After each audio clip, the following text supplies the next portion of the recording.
Le tableau que vous voyez actuellement, c'est un tableau qui recense des marqueurs génétiques affiliés à des régions géographiques en fonction des pays. Ici, vous avez l'Algérie. Et comme vous le voyez, l'Algérie a un mélange de population qui est extrêmement hétérogène. Quand on regarde au niveau des ADN mitochondriaux, autrement dit des ADN maternels qui se transmettent de la mère à l'enfant, on constate qu'aucun groupe n'émerge et qu'aucun groupe arrive à avoir une réelle majorité. Quand on regarde les haplogroupes sur le chromosome Y, donc ceux qui se transmettent du père au fils, on voit certaines prédominances.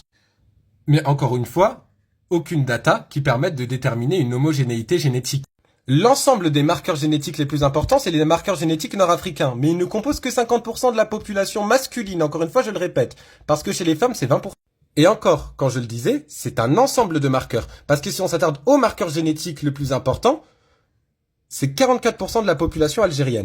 La référence de l'étude, elle est ici. Ce message, il s'adresse à toutes les personnes qui justifient leur appartenance à un peuple sur leurs origines. En vue de la chimère génétique qu'est la population algérienne, soit, restez dans votre lubie. Mais c'est pas parce que vous vivez dans le mensonge que nous, les Arabes, on doit vivre dans le mensonge aussi. Nous, les Arabes, on a juste l'honnêteté d'admettre qu'on n'a pas d'origine commune.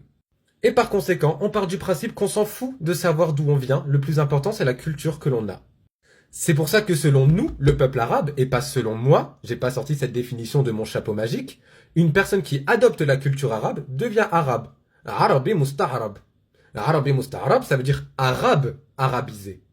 Et saisissez bien la nuance entre arabe arabisé et par exemple amazigh arabisé. C'est pas pareil. Le prophète Mohammed sallallahu alayhi wa sallam, il était arabe musta'arab. Donc je vous en prie, construisez-vous sur ces chiffres, faites-vous plaisir. Mais du coup, moi je vous pose une question, vous êtes quoi? Parce qu'à force de parler d'arabisé, vous avez oublié que la majorité des Algériens étaient certes arabisés, mais la majorité des Algériens sont aussi amazighisés. Et on peut pas avoir une logique sur un peuple et une autre logique pour un autre peuple. Parce que quand on a plus de 60% de chances de ne pas appartenir au fameux groupe génétique que vous idolâtrez tant, c'est compliqué d'affirmer quoi que ce soit.